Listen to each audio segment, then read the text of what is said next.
Kanina sa tanong patungkol kay Chavit Singson, ang gusto po ng Pangulo ay managot ang lahat na maaaring managot at lahat na maaaring sangkot sa marahas na nangyari. Iilan lamang, pero naging marahas ang ilan sa naging rally nitong linggo. So tayo na po ang makikiusap sa pamunuan po, especially kay Secretary John Vic Remulla, kay Acting PNP Chief General Natartes Jr., and of course sa DOJ, na busisiin mismo ang mga sinabi ni Mr. Chavit Singson. Dahil doon, inakit niya ang mga kabataan, especially high school students, college students, at karamihan dito malamang ay mga minor de edad, upang malaman nila at iniyahan ito na huwag pumasok sa eskwelahan. At habang hindi bumababa ang mga taong gusto nilang pababain. At sila pa, at si Mr. Chavit Singson pa ang nagsabi na hayaan ng mga magulang ang mga batang ito na tumayo para sa isang revolusyon para sa korupsyon. So, dapat maimbestigahan ito upang malaman kung siya ay maaari makasuhan ng inciting to sedition. Maaari na po akong tumanggap ng inyong mga katanungan. Unang tanong mula kay Katrina Domingo, ABS-CBN. Ma'am, may we know the President's reaction to the violence that happened in Recto and in Mendiola, which are areas very close to Malacanang. Ano po yung kanyang marching order bukod doon sa nasabi ni Secretary Remulla earlier to get to the bottom of the mess? Muli, nasabi na rin po ni Secretary John Vic Remulla, pati na po ni PNP Chief, Acting PNP Chief General Natartes Jr. kung ano po ang dapat na gawin. Maaring hindi ito mangyayari isang beses, pero mas gugustuhin natin na hindi na muling mangyari. Pero handa po ang kapulisan at ang administrasyon sa mga ganitong pangyayari. So, wag na po sila ulit magtangka.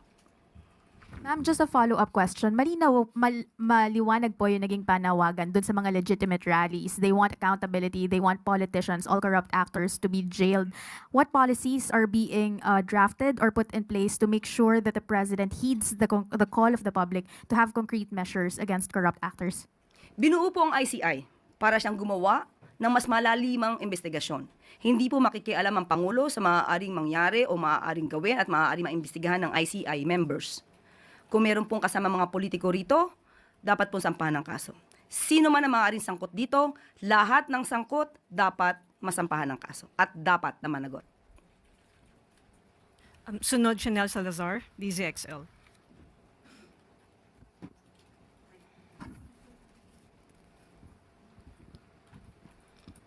Good afternoon po, Yusek. May ilang magulang po na nasa harap ng Manila Police District na nagsasabi na yung mga nahuli daw po na anak nila ay hindi po kasama sa gulo at nadamay lang po kaya po naaresto. Ano po ang reaksyon ng Malacanang dito at plano po bang papanagutin ng pamahalaan itong mga magulang if ever mapatunayan po na sangkot yung kanilang mga anak na minors doon sa nangyaring gulo?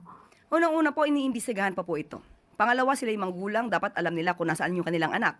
Dapat alam nila kung anong ginagawa ng mga anak nila during the time na nagkakaroon ng rally.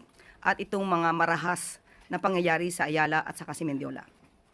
Ayala Bridge at Mendiola. At kung mapapatunayan na may pananagutan ang mga minor de edad na ito, definitely dapat kasama po ang DSWD at mga social worker para malaman po ang maaaring nangyari at ang maaaring kinakasangkutan ng mga kabataang ito. Hindi po naman sila agad-agad malilinis kung sila man ay minor de edad dahil meron pong kailangang intervention program na maisagawa. At kung sila ay 16 years old hanggang 17 years old, at maaari po silang makasuhan at kung mapapatunayan na they acted with discernment at makikita po na alam nila ang kanilang ginagawa, maaari po silang masintensyahan pero magkakaroon ng suspended na enforce ng anumang penalty na ipapataw ng korte. At maaari lamang itong isagawa kapag umabot na po sila sa edad na 21 years old. Sunod po, Maricel Halili, TV5. Magandang tanghali po, Yusek. Although it was mentioned already earlier that the President stayed in Malacanang yesterday, may we know who was with the President while he was monitoring? Ano pa po yung naging activities niya kahapon? Whole day po ba siya sa Malacanang lang? Sinabi na nga po kanina ni Secretary John Vic na siya ay nasa secured place sa loob ng compound at kung sino man po ang mga kasama niya ay hindi na natin muna ito masasabi. At opo, maghapon po siya nag-monitor.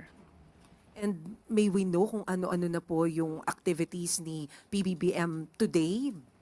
Business as usual na ba siya? Opo, nagmamonitor na po siya dito sa Bagyong Nando at babanggitin ko na po ang kanyang statement. Nakatanggap tayo ng mga ulat mula sa iba't ibang probinsya ukol sa Bagyong Nando. Malalakas ang hangin na nararanasan, ngunit sa ngayon ay hindi pa malakas ang ulan. May mga isinasagawang preemptive evacuation at tinutugunan agad natin ang pangangailangan ng mga nasa evacuation centers. Mahigpit nating minomonitor ang sitwasyon at nakaalerto ang lahat ng ahensya ng pamahalaan upang makapagbigay ng tulong saan man at kailanman kinakailanganin or kakailanganin. Yan po ang mensahe ng ating Pangulo. Sorry ma'am, last na lang. Does the President plan to visit NDRRMC or meron ba siyang mga private meetings today? Ngayon, ang sa ating pagkakaalam ay dadalaw po siya sa NDRRMC at aabangan na lamang po natin. Salamat po. Sunod, Chloe Hafana. Good afternoon po, Yusek. With public unrest rising, what is the plan to protect domestic and foreign investment from reputational risk? And what assurances can the palace give the investors that corruption risks are being addressed effectively, especially after the president's pronouncement po during his SONA that foreign investors should go to the Philippines? But anyway, we all know that investors want to invest in countries whose leaders fight corruption, whose leaders are willing to put in jail people who are corrupt. And that is what the President is doing right now. Siya lamang po ang presidente na nagpapaimbestiga ng malawakang anomalya, especially itong flood control projects, kahit sa panahon ng kanyang administrasyon. Wala sino man sa ngayon na nalalaman tayo na pinaimbestigahan niya ang sariling administrasyon. Lahat halos ay nagmamalinis. Pero ang Pangulo ay matapang na lumabas upang ipaalam sa tao ang maaaring pang-aabuso sa kaban ng bayan. So sa tingin natin, with that, we believe na lahat ng investors masahangaan ng Pangulo dahil lumalaban sa korupsyon. Thank you, ma'am. Sunod, Christian Yasores, DZMM. Magandang hapon po, Yusek.